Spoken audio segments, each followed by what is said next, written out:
Okey, jom kita start. Saya cuba untuk share screen dulu.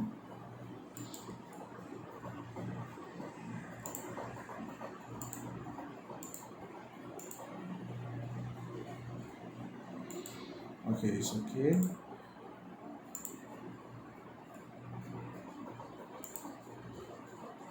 Kalau kamu nampak skrin saya, please let me know.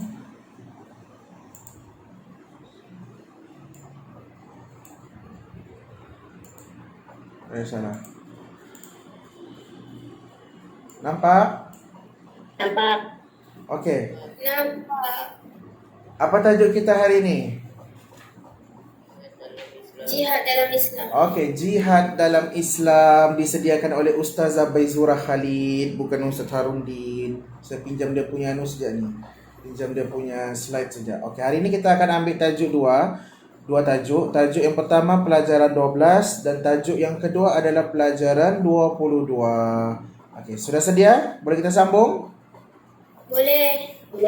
Okay. So what is this? Okay. Jom kita tengok jihad dalam Islam. Okay, kita belajar tentang hadis hari ini. Saya bacakan hadisnya. Nanti saya minta satu orang untuk baca dia punya terjemahannya. Okay. Bismillahirrahmanirrahim. Qala Rasulullah An Abdullah bin Mas'ud radhiyallahu anhu qala sa'altu Rasulullah sallallahu alaihi wasallam ayyul amali ahabbu ila Allah qala as-salatu ala waqtiha qala thumma ayyu qala birrul walidaini qala thumma ayyu qala al-jihadu fi sabilillah muttafaqun alaihi. Sadaqallahu Rasulullah. Okey, baik, siapa mau baca dia punya terjemahan ni? Okey, sila. Abdullah bin Mas'ud radhiyallahu anhu berkata, saya bertanya kepada Rasulullah sallallahu alaihi wasallam, amalan manakah yang paling disukai oleh Allah Subhanahu wa taala? Rasulullah sallallahu alaihi wasallam bersabda, salat pada waktunya. Ibnu Mas'ud bertanya lagi, apakah pula selepas itu? Baginda menjawab, berbakti kepada ibu bapa. Ibnu Mas'ud radhiyallahu anhu bertanya lagi, apakah pula selepas itu? Baginda menjawab, berjihad ke jalan Allah Subhanahu wa taala. Okey, terima kasih. Mudah-mudahan Allah bagi kejayaan dengan kamu. Okey.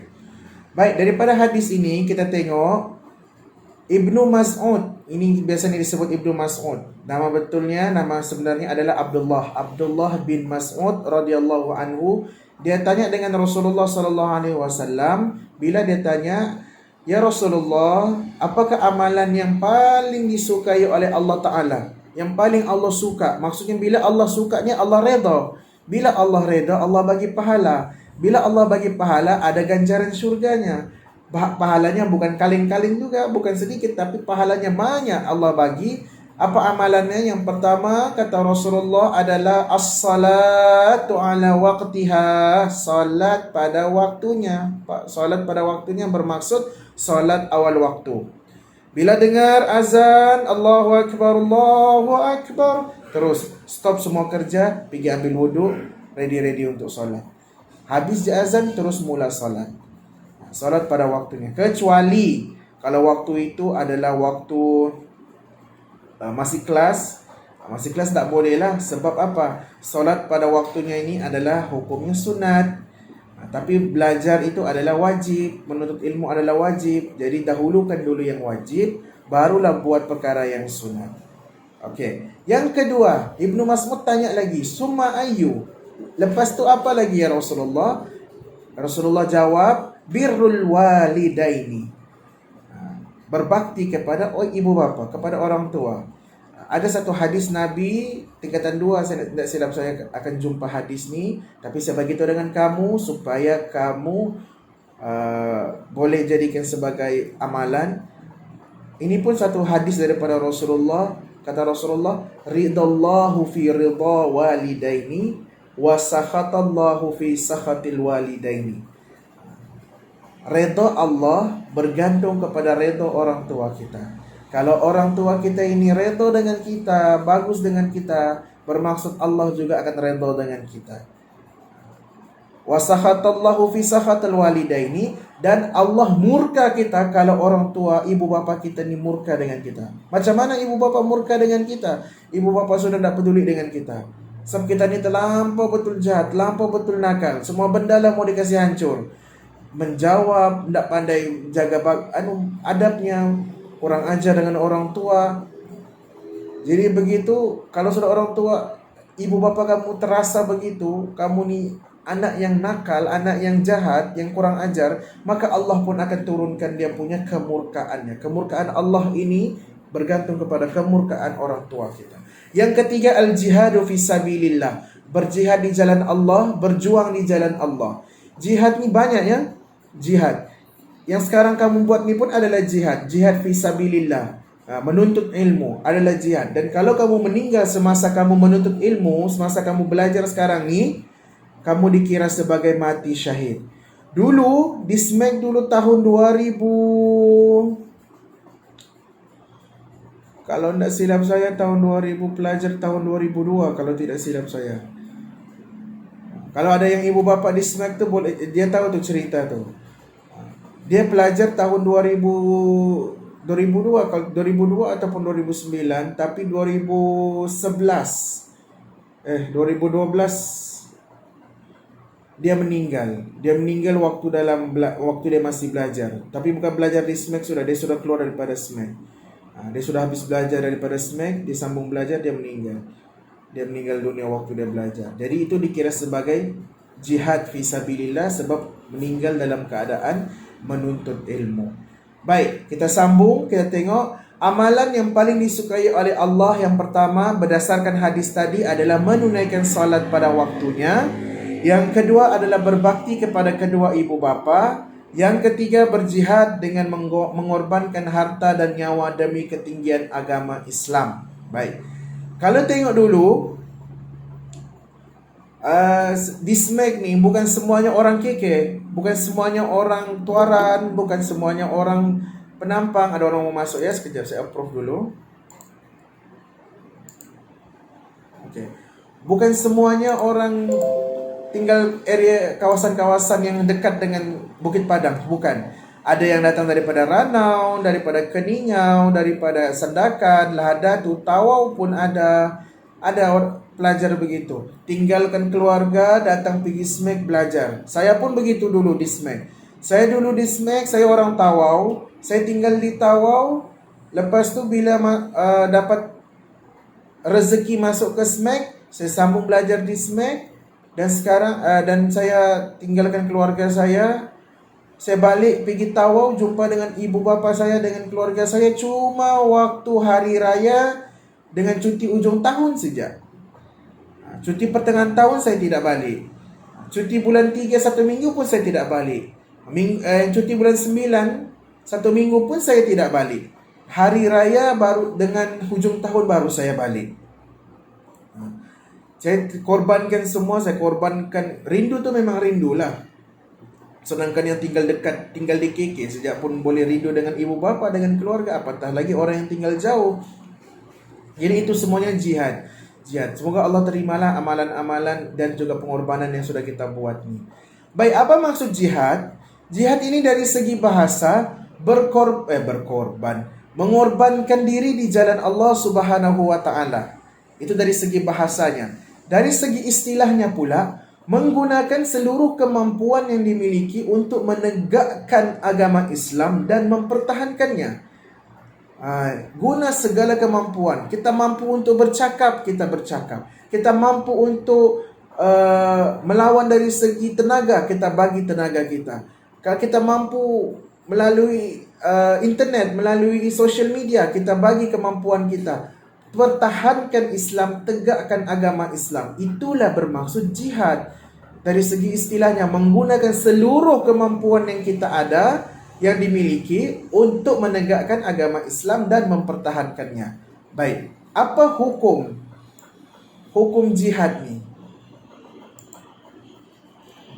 Ketika umat Islam ditindas atau negara Islam diserang oleh musuh, menjadi fardu ain ke atas setiap muslim untuk mempertahankan negara dengan harta dan jiwa raganya. Baik, kalau negara Islam itu ada peperangan, orang-orang jahat datang berperang di situ, membunuh orang-orang Islam. Jadi orang Islam yang ada di negara situ wajib ya, fardu ain ini maksudnya wajib untuk mempertahankan negaranya.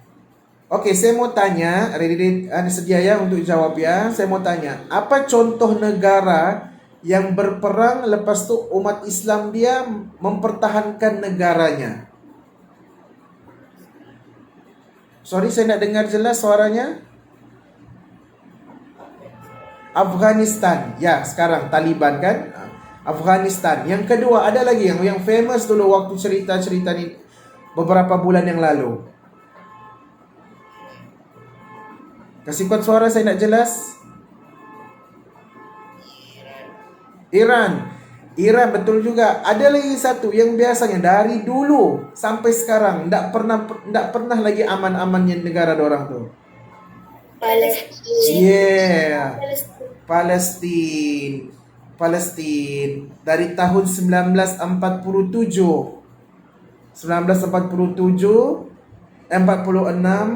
kalau tidak silap saya, sampailah ke sekarang ini Palestin masih lagi dijajah oleh rejim Zionis Israel. Sudah berapa tahun? 74 tahun, 75 tahun begitu. Kamu bayangkan hidup selama 75 tahun, mungkin ada sudah yang meninggal. Ada yang lahir pun waktu dulu, lahir sudah dalam perang, tahu-tahu meninggal sudah. Tapi negara diorang Israel pula, negara diorang Palestin masih lagi dijajah. Diorang masih lagi berhadapan dengan penindasan daripada diserang oleh Israel, tentera-tentera Israel. Dalam suasana yang aman macam Malaysia, menjadi fardu kifayah kepada sebahagian umat Islam untuk bersiap siaga menjaga keamanan negara daripada pencerobohan musuh, kekacauan atau pemberontakan. Ini kalau untuk negara yang aman macam negara kita ni, bukan semua orang wajib untuk mempertahankannya, tetapi cukuplah ada orang yang boleh mempertahankannya seperti askar, tentera, polis, semua yang bahagian pertahanan awam ni lah yang menjaga keselamatan awam. Tentera udara menjaga kita punya keselamatan angkasa, keselamatan udara kita supaya tidak diceroboh oleh negara luar. Tentera laut menjaga kawasan-kawasan perairan kita. Dulu tahun 2013 Sabah pernah diceroboh oleh negara mana? Siapa tahu? Filipina. Waktu tu kamu darjah berapa? Berapa tahun?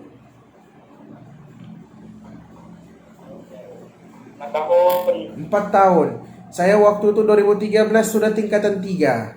Ya kah? Tingkatan 3, betul lah, tingkatan 3. Di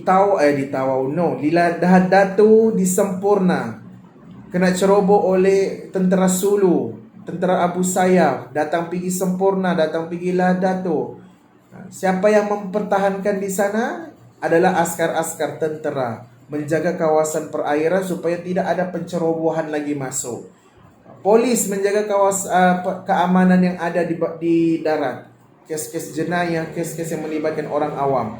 Tentera darat pun sama. Kalau ada ular masuk pergi rumah, apa yang kita perlu buat? Telefon kecemasan untuk pertahanan awam. Nanti datanglah tu JPAM, Jabatan Pertahanan Awam Malaysia. Diorang akan datang pakai baju biru. Diorang akan datang untuk bantu kita. Kalau ada kebakaran kita panggil siapa? Panggil bomba. Tidak kan pula kebakaran kita panggil imam kan? Mustahil juga. Bila ada kebakaran kita panggil bomba. Dan dioranglah yang memikul tanggung jawab kewajipannya untuk menjaga keamanan negara kita daripada pencerobohan musuh, kekacauan ataupun pemberontakan. Baik, setakat ni boleh faham? Boleh. Okey. Boleh. Kita sambung lagi. Kelebihan berjihad di jalan Allah. Berjihad di jalan Allah. Macam sekarang ni kamu menuntut ilmu dikira jihad lah ni, jihad fisabilillah. Apa kelebihannya? Yang pertama, diampunkan dosa. Subhanallah, maha baiknya Allah. Allah ampunkan dosa orang-orang yang berjihad di jalan Allah. Diampunkan dosa. Yang kedua, mendapat rahmah dan kasih sayang Allah. Mendapat rahmah ni mendapat kasihan belas. Kasihan belas. Bukan belas kasihan, kasihan belas. Mendapat rahmah, maksudnya Allah sayang, Allah akan pelihara, Allah jaga orang-orang yang berjihad di jalan Allah. Yang ketiga, mendapat ganjaran pahala berlipat ganda. Yang keempat, dianugerahkan mati syahid. Jadi siapa-siapa yang meninggal waktu menuntut ilmu dikira sebagai mati syahid. Banyak sebenarnya contoh-contoh orang yang berjihad di jalan Allah. Bukan setakat belajar, bukan setakat menuntut ilmu, bukan setakat berperang. Banyak sebenarnya jihad di jalan Allah. Seterusnya, mendapat nikmat di alam barzakh sana, di dalam alam kubur. Mendapat nikmat yang Allah bagi. Seterusnya yang terakhir, dimasukkan ke dalam syurga bersama-sama para nabi. Dia tidak akan, bila dia masuk syurga, dia tidak akan tinggal sendiri-sendiri, tapi dia akan tinggal bersama dengan para nabi. Bestnya, sangat-sangat bagus untuk orang yang meninggal dikira sebagai mati syahid. Dia meninggal berjihad di jalan Allah, hidupnya ini berjihad di jalan Allah. Sebab inilah kelebihan-kelebihan yang Allah bagi kepada orang-orang yang berjihad di jalan Allah. Yang penting kena ikhlas. Yang penting kena ikhlas. Kalau rasa penat, belajar ni penat, minta dengan Allah. Penat ni lumrah. Penat ni semua orang akan rasa penat. Adalah dia ni sifat yang sifat semula jadi manusia. Kalau manusia tidak penat, bukan manusia lah tu. Bukan manusia. Tapi sebabkan manusia, memang akan rasa penat. Jadi bila rasa penat, kita doa pada Allah, minta Allah permudahkan. Saya rasa semua pelajar pun pernah dengar doa ni. Allahumma la sahla illa ma ja'altahu sahla. Pernah dengar doa tu? Tidak pernah. Tidak. Tapi kamu pernah dengar doa Rabbi yassir wa la tu'assir? Pernah? Pernah. Doa pada Allah, Rabbi yassir, ya Allah permudahkanlah ya Allah. Wala tu'assir, jangan engkau susahkan ya Allah. Rabbi tamim bi khair, ya Allah bagilah kesudahannya ini yang baik-baik saja. Doa kalau rasa penat, tak sanggup sudah mau datang kelas, Ustaz Harun punya kelas ni, aduh nanti ni datang kelas membebel lagi ni orang tua ni. Nah, doa pada Allah, Rabbi yassir wala tu'assir, ya Allah permudahkan urusanku menuntut ilmu. Doa. Semoga Allah bagi kekuatan, Allah bagi kita cergas. Allah bagi kepada kita kekuatan untuk kita datang kelas, untuk kita menuntut ilmu. Kalau ikutkan semua orang penat, guru-guru pun penat, pelajar-pelajar pun penat. Penat dengan apa? Penat dengan PDPR ni lah. Penat dengan PDPR, lain lagi internet, lain lagi mengurus pelajar itu ini. Guru mau urus bukan satu kelas, 2, 3, 4 kelas lagi. Pelajar pun sama, lepas masuk kelas ini rehat sekejap, masuk lagi kelas lain. Jadi minta Allah permudahkan semuanya insya-Allah. Okey, jihad ini ada beberapa jenis. Jenis yang pertama adalah jihad ilmu. Macam tadi yang saya bilang, macam kita sekarang ni lah. Belajar bersungguh-sungguh dengan niat ikhlas untuk beramal dan berbakti kepada umat Islam. Baik. Kebetulan kamu ini tingkatan 1, jadi saya kasih tahu benda ni. Pelajar sekolah agama, dia akan menjadi contoh kepada orang luar. Dia akan jadi contoh orang luar. Saya tidak tahu kamu lah. Tapi kebiasaannya, pelajar-pelajar saya atau saya sendiri pernah mengalami, kalau orang nampak kita buat perangai yang tidak bagus, diorang mesti akan cakap, begini kan pelajar budak sekolah agama? Pernahkah kamu dengar orang cakap begitu dengan kamu?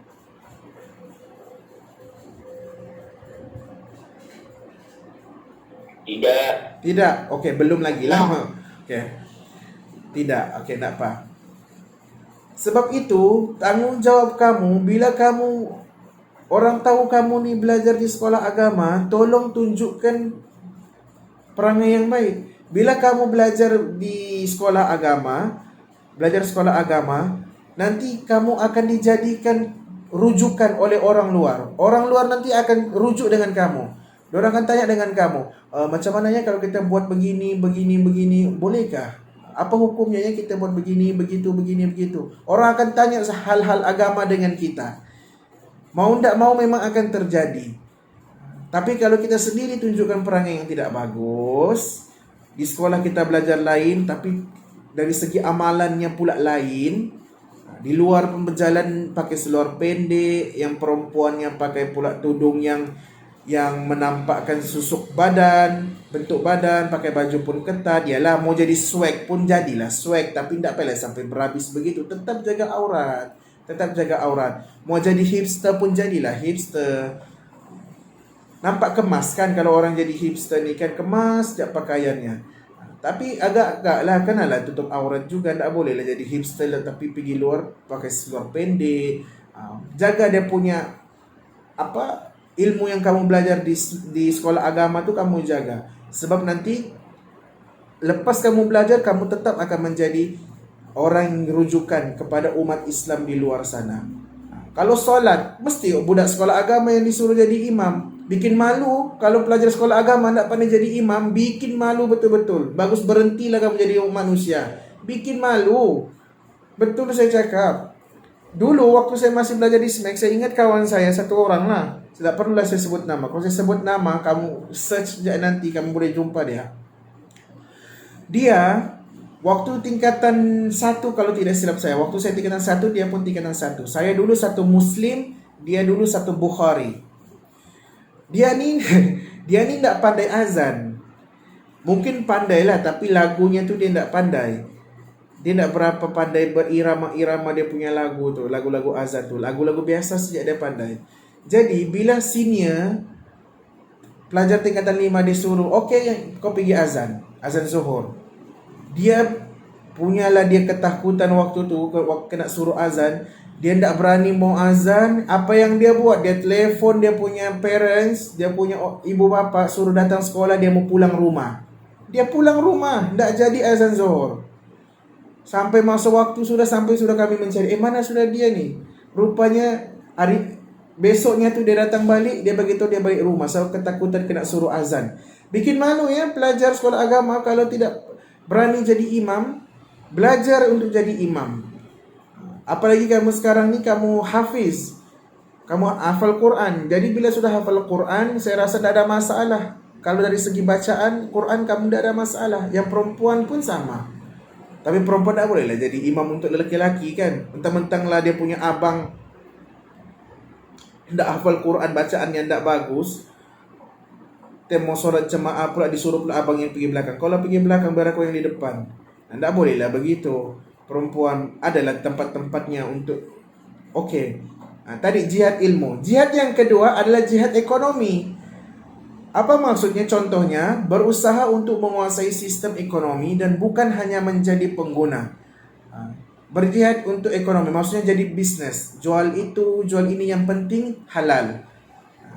Jangan kamu buat bisnes yang bukan-bukan, sudahlah. Yang penting bisnes kamu boleh dapat duit sendiri, itu sudah dikatakan sebagai jihad ekonomi.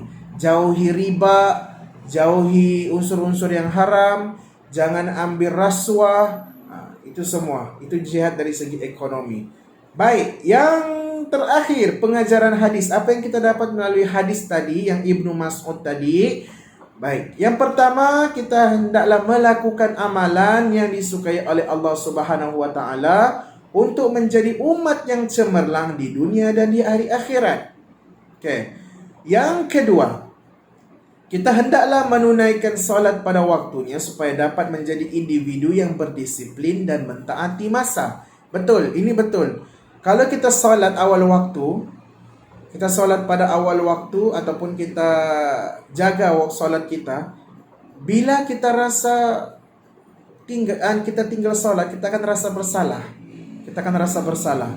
Satu. Yang kedua, kita akan dapat keberkatan masa tu. Kita akan rasa masa waktu hari itu panjang saja. Masa yang singkat tapi kita boleh buat 2, 3, 4 kerja. Sebab apa? Sebab kita dapat keberkatan masa. Sebab apa kita dapat keberkatan masa? Dari mana kita dapat? Sebab kita jaga solat kita. Dan yang terakhir, kita hendaklah berbakti kepada kedua ibu bapa untuk mendapat keredaan Allah Subhanahu wa taala dan kebahagiaan hidup kita. Okey.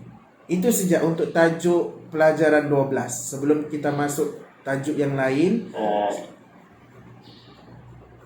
soalan kah? Ada yang mau tanya soalan? Tidak juga. Okey. Setakat ni semua boleh faham tajuk jihad ni? Faham. Baik. Boleh. Okey, alhamdulillah. Ustaz, Ya. Ustaz. Apa beza belas kasihan dengan kasihan belas? Kasihan belas hanya untuk manusia. Manusia dengan manusia. Belas kasihan. Kita kasihan dengan orang, kita simpati dengan orang, maksudnya orang dengan orang. Tapi kalau kasihan belas antara Allah dengan makhluknya, kasihan belas. Bila kasihan belas, bila saya bilang Allah kepada makhluknya, dia bukan setakat kepada orang Islam saja. Maksudnya kepada semua makhluknya. Mau dia bukan Islam, mau dia Islam, mau dia binatang, mau dia bangunan, semua Allah bagi kasihan belas. Maksudnya apa? Semua akan dapat benda yang sama. Contoh, kasihan belas Allah kepada semua manusia, Allah bagi udara, oksigen. Orang Cina yang bukan Islam, dia orang sedut oksigen kah? Bernafas guna oksigen kah? Ya. Pakai. Dah pakai kan? Dah ada pula tiba-tiba Islam yang sedut oksigen. Lepas tu dia punya jantung ni berdegup. Orang kafir pun jantung dia berdegup ataupun tidak? Berdegup. Itulah kasihan belas Allah kepada semua makhluknya. Tidak kira dia tu Islam ataupun bukan Islam, dia tu binatang kah, dia tu manusia kah, dia tu benda kah, bukan binatang kah, pokok kah, apakah, semua langit, bumi, semua Allah bagi kasihan belas. Tetapi untuk yang penyayang hanya untuk orang Islam saja. Contohnya petunjuk untuk baca Quran, petunjuk untuk solat, itu hanya untuk orang Islam saja. Tiba-tiba kita rasa mau solat duha, kita solat duha. Itu maksudnya Allah bagi dengan kita. Berarti orang kafir tidak akan dapat benda tu. Orang kafir tidak akan dapat benda tu. Yang selain daripada manusia pun tidak akan dapat benda tu. Okay. Lagi soalan lain? Ustaz. Terima kasih Ustaz. Ya. Ustaz mau tanya. Ya, saya pun mau jawab. Kan Ustaz tadi cakap perempuan tak boleh jadi imam untuk lelaki. Jadi kadang-kadang ibu bapa saya ni ada kerja lah kan. Lepas tu kadang-kadang abang pun di asrama. Jadi tinggal saya dengan adik saya lah. Adik saya baru tahun 3, dia lelaki. Lepas tu kalau saya mau solat tu mau bawa dia solat tapi dia lelaki, dia belum pandai jadi imam. Jadi masalahnya? Jadi perempuan tak boleh juga jadi jadi imam lelaki. Kalau walaupun adik lelaki. Tadi jawapannya ada dalam kamu punya soalan tadi. Kamu juga sendiri bagi tahu tadi adik kamu tak pandai jadi imam. Jadi kalau tak pandai, kenapa mau disuruh jadi imam? Begitu. Jadi dia kena maksudnya kamu boleh jadi imam untuk dia. Kecuali kalau orang itu lelaki itu boleh jadi imam. Kalau dia boleh jadi imam, contohlah dia walaupun dia ni bukanlah hafal Quran, dia ni bukanlah orang yang budak sekolah agama, tapi dia boleh jadi imam. Bacaannya pun orang bilang bolehlah, bukanlah katakan teruk, bukanlah juga bilang sempurna, tapi bolehlah jadi imam sikit-sikit. Dia boleh jadi imam, dia wajib jadi imam untuk perempuan dan juga lelaki. Tapi perempuan, kalau pula ada time tu ada adik yang kecil, dia tidak boleh jadi imam, dan kita mau pastikan dia ni jaga solat juga, mau didik dia solat, kita jadi imam lah, dia ikut di belakang. Sampailah masanya dia boleh sudah jadi imam, dia tahu sudah baca ini, dia baca itu, apa bacaannya, Fatihahnya sudah betul, barulah dia boleh dicoba untuk jadi imam. Begitu. Kalau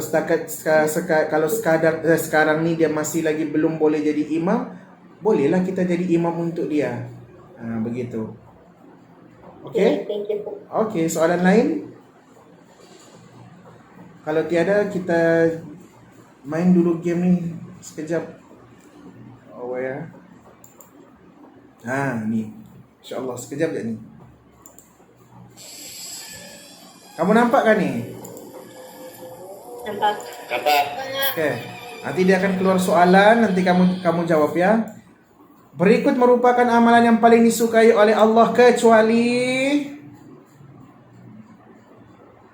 ABCD. C. Menginfakkan harta. Okey. Menginfakkan harta. Betul. Jihad dari sudut bahasa ialah mengorbankan Di A. di jalan Allah. A, B, C, D semua disebut. Yang mana satu? A. Kita try A dulu lah ya. Okey. Betul. Ketiga, jihad dari sudut istilah ialah menggunakan seluruh yang dimiliki untuk menegakkan agama Islam. Apa? D. Kemampuan. D, kemampuan. Okey. Baiklah, yang keempat, apakah hukum berjihad sekiranya negara aman? Fardu kifayah. D. Fardu kifayah. Supaya Bagus. Hukum fardu ain bagi umat Islam berjihad dalam keadaan B. B. B, bola. Yang beringas umat Islam. Okey. Pandai juga kamu ni rupanya. Alhamdulillah. Berikut merupakan kelebihan berjihad di jalan Allah kecuali B. D. B. Menjadi orang yang terkenal. B. Okey. Jenis jihad terbahagi kepada Dua.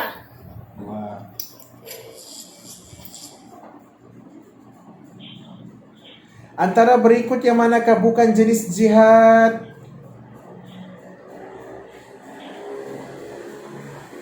Jihad solat. Jihad solat. Kenapa macam ragu-ragu tu? Kita tengoklah dulu ya, betul ke tidak. Saya Betul. tahu. Jihad solat. Mana ada jihad solat? Jihad ilmu ialah belajar dengan Bersungguh-sungguh. belajar dengan Bersungguh-sungguh. sungguh-sungguh. Okey, bagus. Soalan terakhir kali ini. Okey, jihad ekonomi ialah berusaha untuk menguasai sistem dan bukan sekadar menjadi pengguna saja. Sistem apa?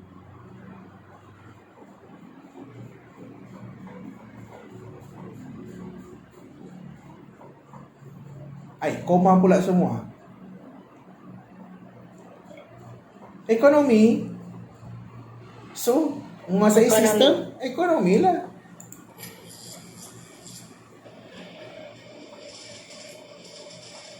Dia untuk siapa ni? So, kita betul semua apa tadi kalau tak silap saya? 10/10. Okey. Jadi itu sajalah untuk ni ya. Untuk tajuk pelajaran 12. Mau kita sambungkah atau kamu mau rehat dulu?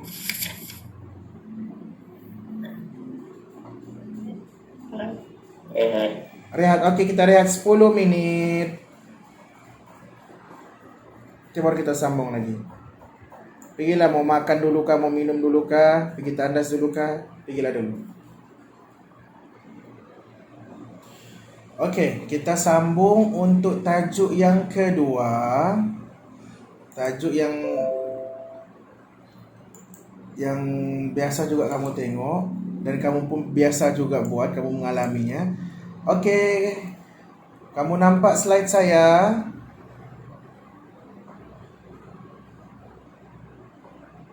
Hello. Assalamualaikum. Nampak slide saya? Nampak nampak ya. Okey. So, Nampak. okey, kalau nampak okey. Leave. Okay. So tajuk hari ini yang kedua adalah pelajaran yang ke-22 iaitu mandi wajib penyuci diri. Saya yakin sangat-sangat kamu pun tahu caranya untuk mandi wajib. Cuma betul tidak betul itu kita wallahu alam. Tapi pernah juga saya pernah ada student pelajar tingkatan 3, bukan sekolah agama lah, sekolah biasa. Pelajar sudah tingkatan 3 tapi belum pandai, tak pernah pun mandi wajib.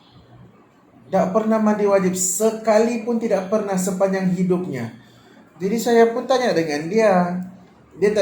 Waktu tu saya ajar dorang bercerita-cerita dengan dorang pasal mandi wajib. Lepas tu dia pelajar tu pun tanya dengan saya, bilangnya, "Ustaz, macam mana ya? Saya tidak pernah ni mandi wajib." Saya pun terus macam, saya terus bingung mau cakap apa. Tu saya tengok di atas bawah.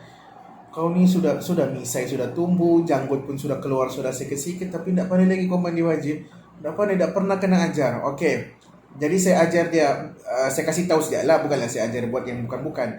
Saya kasih tahu dia macam mana cara dia mandi wajib. Saya yakin pelajar SMAC, terutama kelas tingkatan 1 Abu Daud ni, semua pandai mandi wajib. Cuma kita mau kita kasih refresh balik apa yang boleh, apa yang tidak boleh sepanjang mandi wajib ini. Baik, bismillahirrahmanirrahim.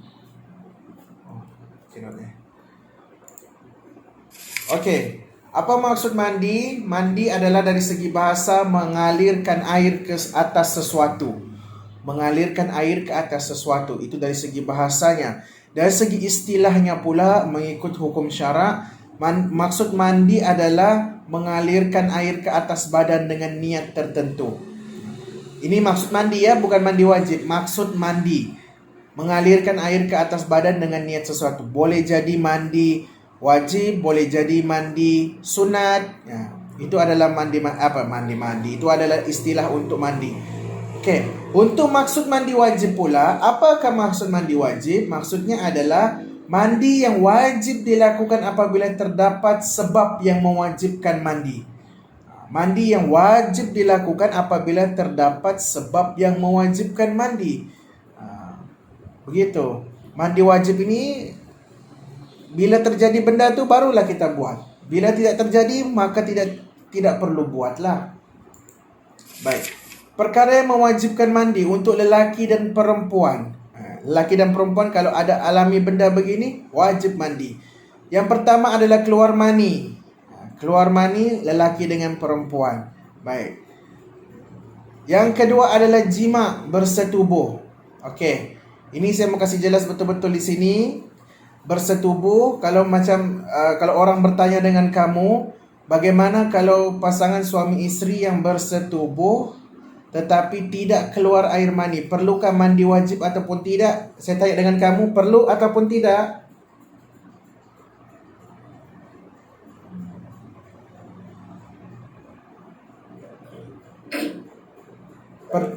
Perlu ataupun tidak, ataupun tak tahu? Tak tahu. Okey, tak tahu. Baik, begini. Untuk lelaki dengan perempuan, pasangan suami isteri yang bersetubuh, walaupun dia tidak keluar air mani, tetap wajib untuk mandi wajib. Perlu juga untuk mandi wajib. Keluar air mani kan, tak keluar air mani kan, tetap perlu mandi wajib kalau bersetubuh. Okey. Kalau keluar air mani, lagi-lagilah perlu wajib mandi. Yang ketiga adalah mati selain mati syahid. Maksudnya waktu orang meninggal, dia kasih mandi, itulah mandi wajib untuk orang meninggal. Ini, seterusnya perkara yang mewajibkan mandi bagi perempuan sejak maksudnya lelaki. Janganlah kamu mimpi mau dapat benda-benda begini untuk kamu mandi wajib. Yang pertama, haid. Bila sampai sudah masanya, Allah bagi cuti ABC, perempuan akan keluar haid. Keluar haid boleh jadi dia paling rendah pun dia punya jangka masa dia 4 hari, ada sampai biasanya 7 hari, biasanya ada sampai 14 hari. Kalau lebih daripada 21 hari itu berarti itu penyakit sudah tu. Keluar darah haid. Yang kedua darah nifas. Keluar darah nifas. Yang ketiga adalah wiladah, waktu melahirkan bayi. Perempuan keluar darah kan, tak akan boleh tiba-tiba keluar kola kan. Keluar darah yang daripada perempuan, maka perlu mandi wajib selepas itu. Semua perkara ini merupakan kategori darah yang ada pada seorang perempuan. Itu saya bilang, lelaki yang kamu mimpi mau dapat darah yang macam begini, sebab tidak akan ada sampai kiamat, sampai kamu mati hidup balik pun kamu tidak akan dapat haid. Okay. Setakat ini boleh faham? Boleh ya? Jangan kamu rasa bila kita belajar tajuk ni kamu jadi macam geli apa semua. Tak boleh. Ini perkara asas ya, perkara asas dalam ibadah kita, dalam syariat kita adalah pasal taharah, pasal bersuci. Jadi pastikan kamu betul-betul faham pasal bersuci, supaya nanti bila kamu ada anak, kamu ada isteri, ataupun kamu nanti sudah keluar daripada sekolah agama, kamu boleh terangkan benda ni dengan orang awam, dengan orang-orang yang di luar sana. Kawan-kawan kamu ada yang tidak pandai mandi wajib sampai sekarang, jadi kamu mesti ajar dengan diorang, bagi tahu dengan diorang. Apa maksud dia hadas besar? Sesuatu yang maknawi, maksudnya kotoran yang tidak dapat dilihat oleh mata kasar, yang berada pada seluruh badan seseorang, yang dengannya menegah dari mendirikan solat fardu atau sunat dan amal ibadah yang sempurna, yang seumpamanya. Maksudnya kotoran yang tidak dapat dilihat oleh mata kasar. Contoh macam kalau perempuan kalau macam bersetubuh, ada nampak kotoran yang keluar? Tidak ada. Kalau dia keluar mani, kita nampaklah dia keluar air mani. Tapi bukanlah kita nampak, maksudnya dia orang pasangan tu nampak. Maksudnya di sini adalah bila melakukan contohlah saya bagi, melakukan persetubuhan, tidak ada keluar apa-apa, tetapi sah diorang ini melakukan persetubuhan, maka itu juga dikira sebagai kotoran yang tidak dapat dilihat oleh mata kasar. Jadi ada juga yang boleh dilihat dari mata kasar yang ada pada badan seseorang, macam dia haid, dia tadi kan dia keluar air mani, dan bila sudah berhadas besar tidak boleh mendirikan solat fardu, buat amalan-amalan yang fardu seperti haji, seperti solat, dan juga amalan-amalan sunat yang lain pun tidak boleh. Baca Quran, kalau untuk hafalan boleh, tetapi kalau untuk pegang mushaf, baca yang baru tidak boleh. Larangan semasa berhadas besar bagi lelaki dan perempuan. Dengar betul-betul apa yang kamu tidak boleh buat. Mungkin selama ada yang kamu terlepas pandang. Yang pertama, solat fardu dan sunat. Tidak boleh. Tidak boleh sama sekali solat. Allah bagi cuti, cutilah. Tapi kalau untuk lelaki, jangan pula kamu mengada-ngada bilang kamu Allah bagi cuti. Tidak ada istilahnya lelaki Allah bagi cuti. Tidak ada. Minta maaf bos, tidak ada. Kamu tawarlah macam mana sekalipun, tetap tidak akan dapat itu. Allah bagi cuti itu, tidak akan dapat. Contoh macam lelaki. Kenapa dia bilang sini lelaki tidak boleh salat fardu dan sunat kalau dia berhadas besar? Kerana apabila lelaki keluar air mani ataupun bersetubuh dengan pasangannya, dia tidak boleh mandi, dia tidak boleh salat fardu ataupun sunat selagi dia belum mandi wajib.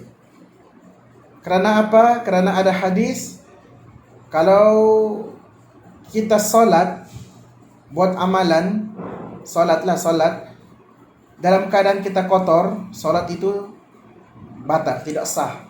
Solat jadi tidak sah sebab kita tidak bersih daripada hadas. Syarat sah solat adalah mesti bersih daripada hadas, suci daripada hadas. Jadi mesti mandi wajib dulu, barulah tunaikan solat. Yang kedua, apa yang tidak boleh dibuat? Berhenti atau duduk dalam masjid. Tidak boleh.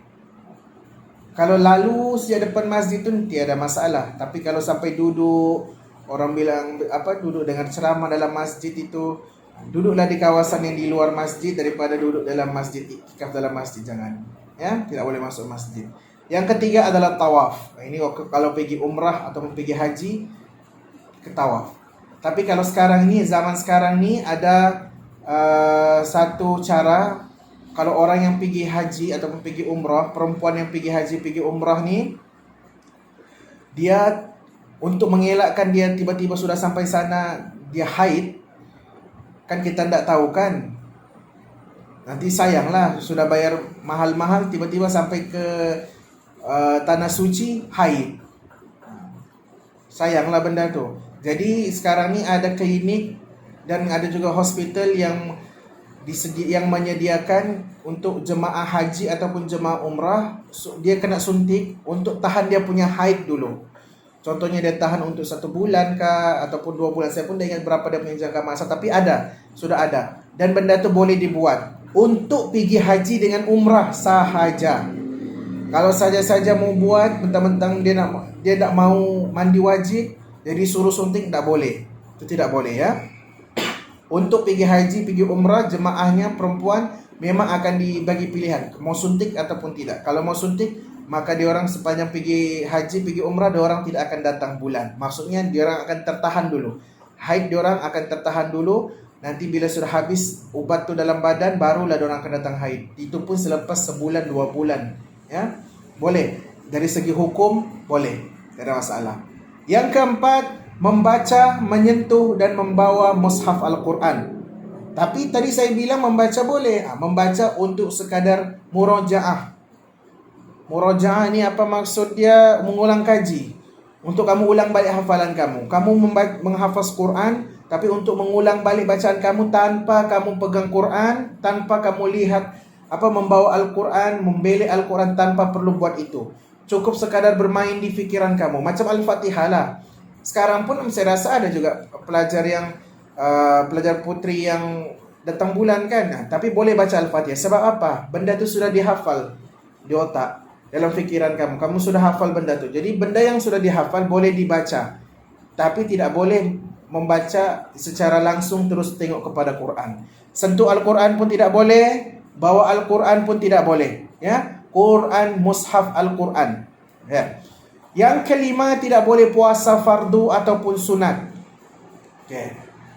Contoh, saya kasih tahu, banyak ilmu kamu dapat nih. Contoh, saya kasih tahu ya.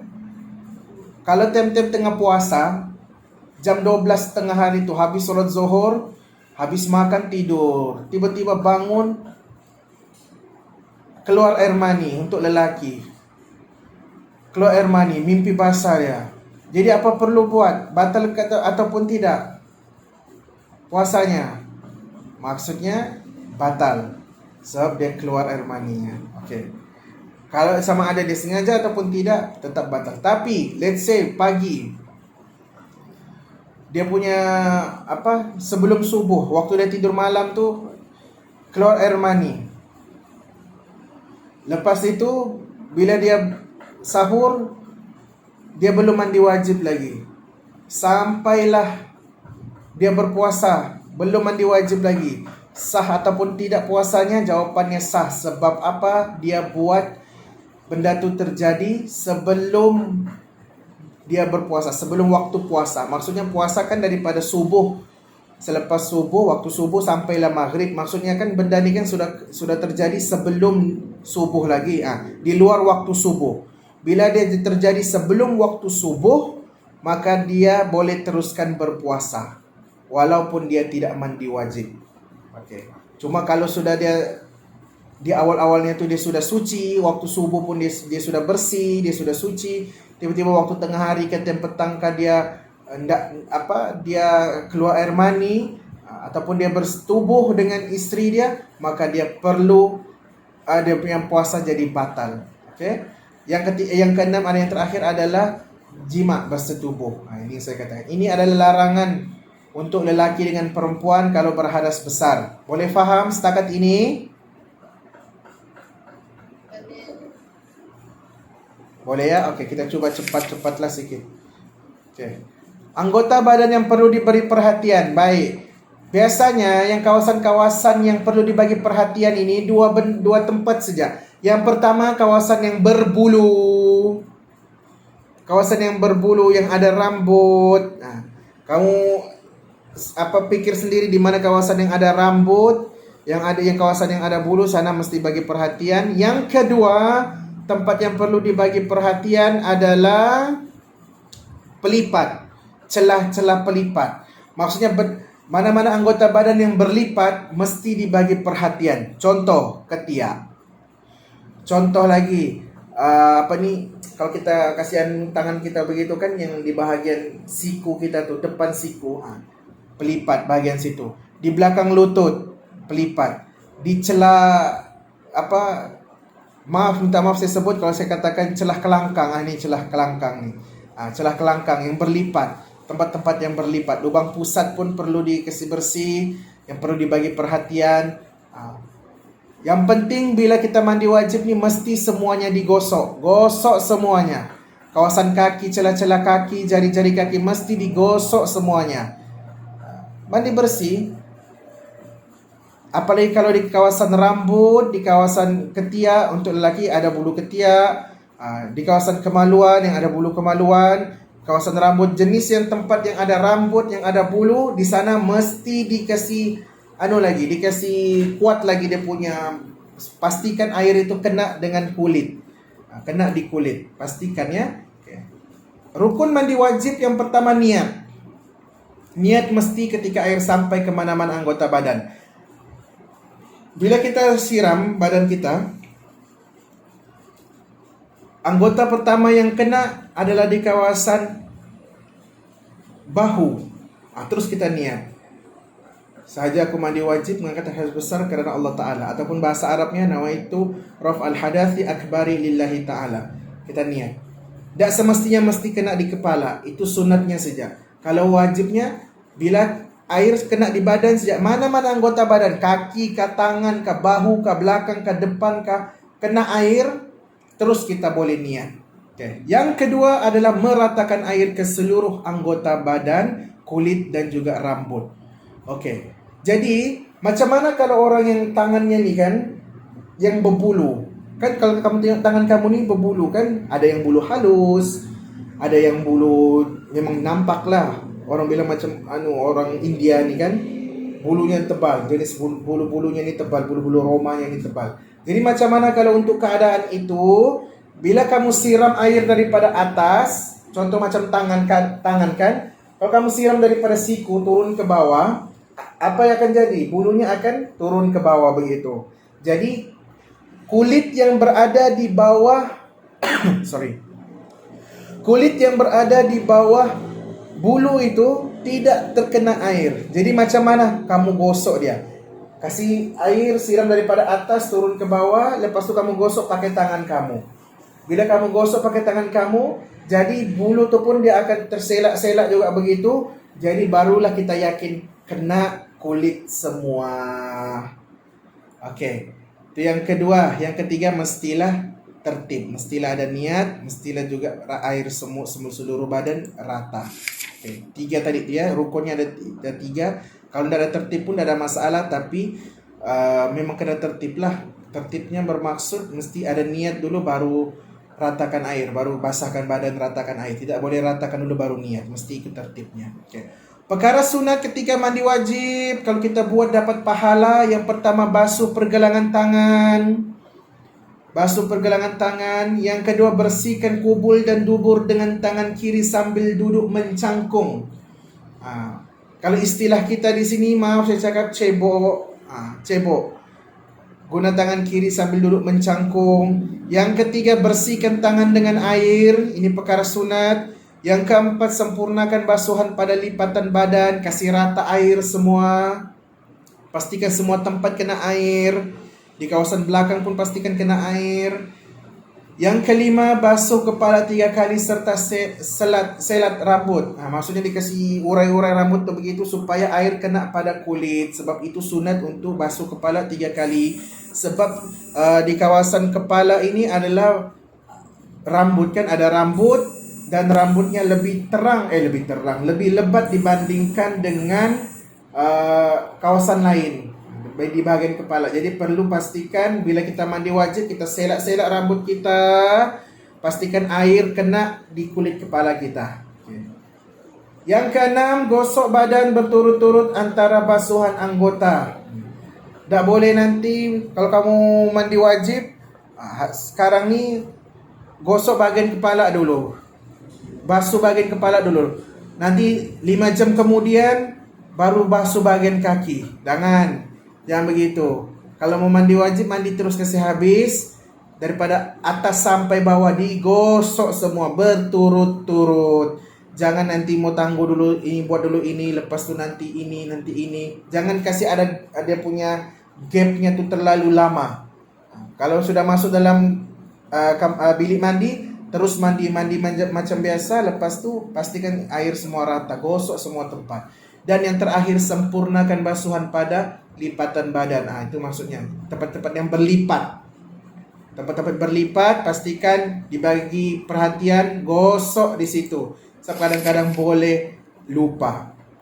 Hikmah mandi wajib. Apa tujuannya? Apa yang kelebihan yang kita dapat kalau kita mandi wajib? Yang pertama, diberi ganjaran pahala. Dapat pahala. Yang kedua, segala amalan lain yang diharamkan ketika berhadas besar boleh dilaksanakan semula. Bila kita sudah mandi wajib, kita sudah boleh solat, kita sudah boleh pegang Quran, kita boleh sudah selak Al-Quran, kita boleh sudah pergi menunaikan haji, kita boleh sudah pergi puasa kita, tidak ada masalah. Amalan yang ibadah yang dilarang sebelum ini dibenarkan sudah, asalkan sudah mandi wajib. Seterusnya, kesegaran badan yang lesu dan penat dapat dikembalikan. Yang terakhir, membersihkan badan daripada kotoran dan kuman yang boleh membawa penyakit. Apalagi sekarang musim-musim COVID ni kan. Kalau kamu berjalan kemana-mana keluar, balik daripada jalan, sampai di rumah mandi dulu. Tak perlu mandi wajib pun tak apa-apa. Yang penting mandi.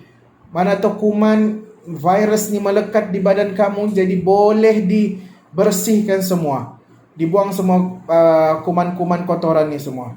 Bagi jenazah, mandi wajib dapat membersihkan dan menjaga aib mereka. Ini bagi jenazah. Saya, selain mengajar, kerja saya adalah mengurus jenazah. Start daripada saya tingkatan 2 lagi. Tingkatan 2 sudah saya menguruskan jenazah. Waktu saya tingkatan 2. Kamu tingkatan 1 apa kamu buat? Masih lagi main game? Saya tidak pernah main game. Tingkatan 2 sudah saya start mengurus jenazah. Urus jenazah ni bukan setakat angkat jenazah bawa pergi kubur, enggak. Saya mandikan jenazah, saya kafankan jenazah, saya solatkan jenazah, dan saya kuburkan jenazah. Itu kerja saya. Sambil saya mengajar, saya juga menguruskan jenazah.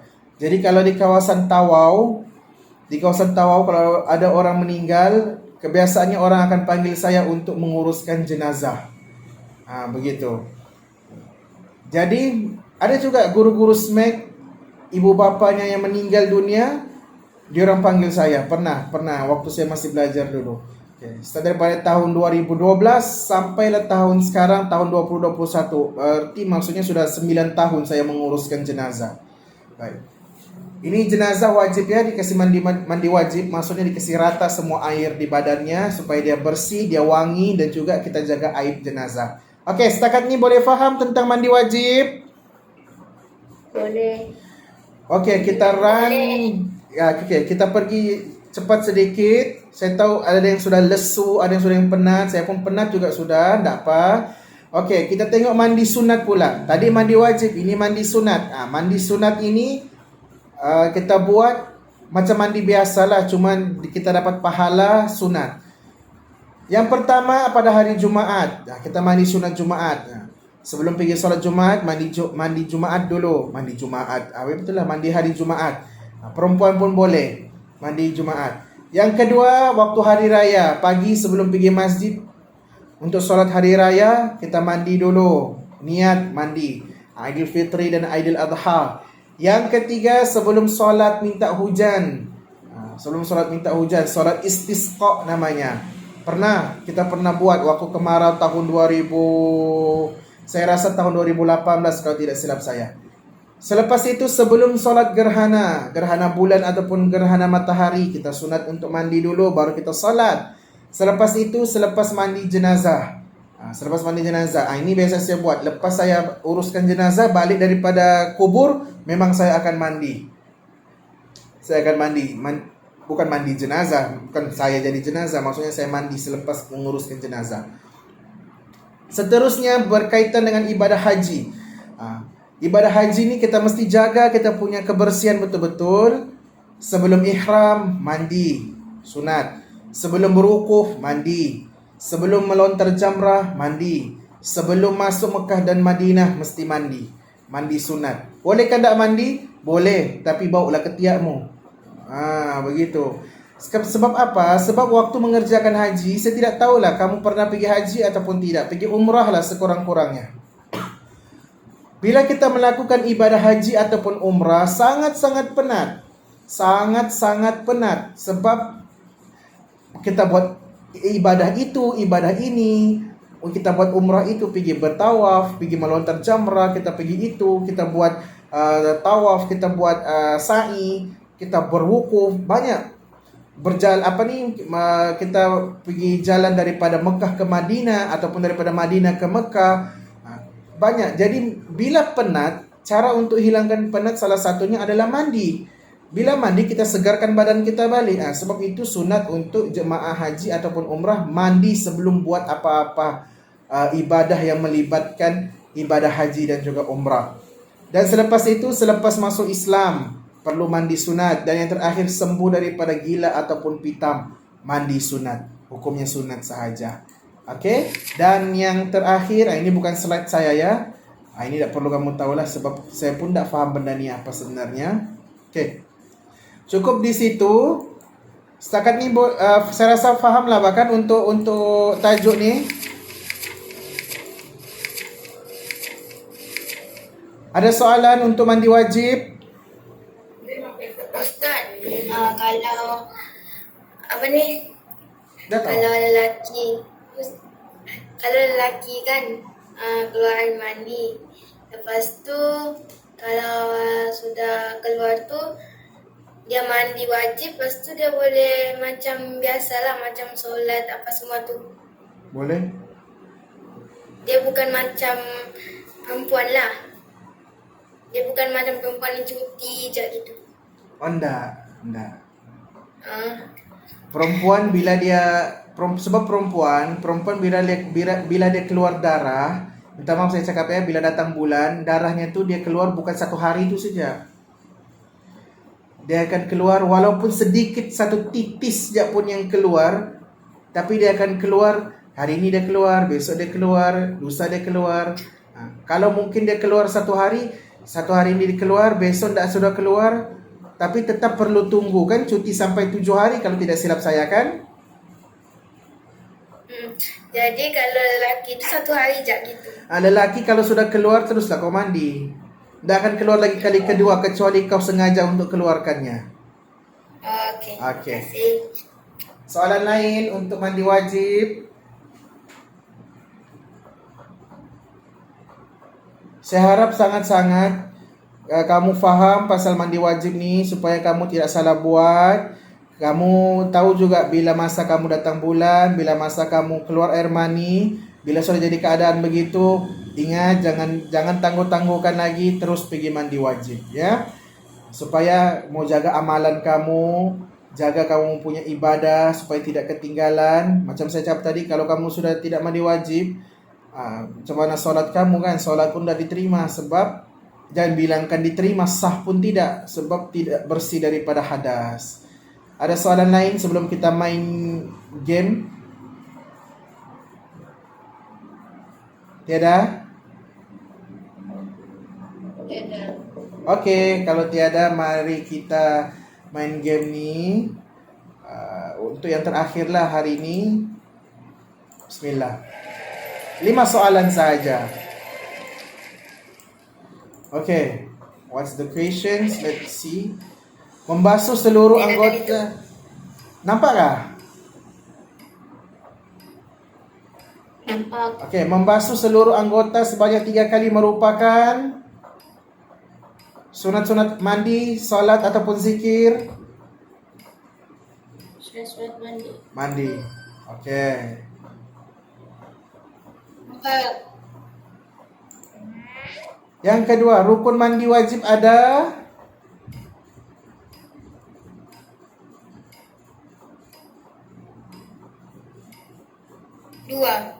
Dua.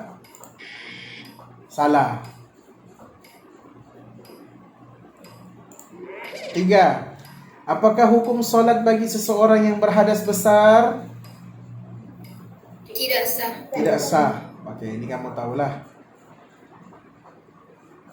Nomor 4, antara sunat-sunat mandi wajib kecuali Baca doa makan. baca doa makan, ada kaitan. Yang kelima, rukun mandi wajib yang pertama Niat. niat.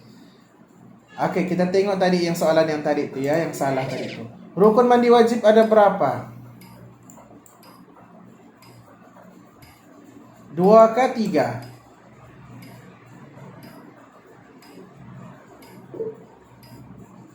3. Kenapa dia begini ya? Betul 3. Sebab apa? Kena ikut tertib.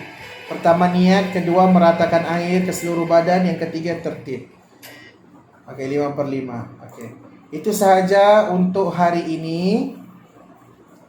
Sebelum kita berakhir, saya mau ambil attendance dulu, kehadiran kamu. So sekejap ya.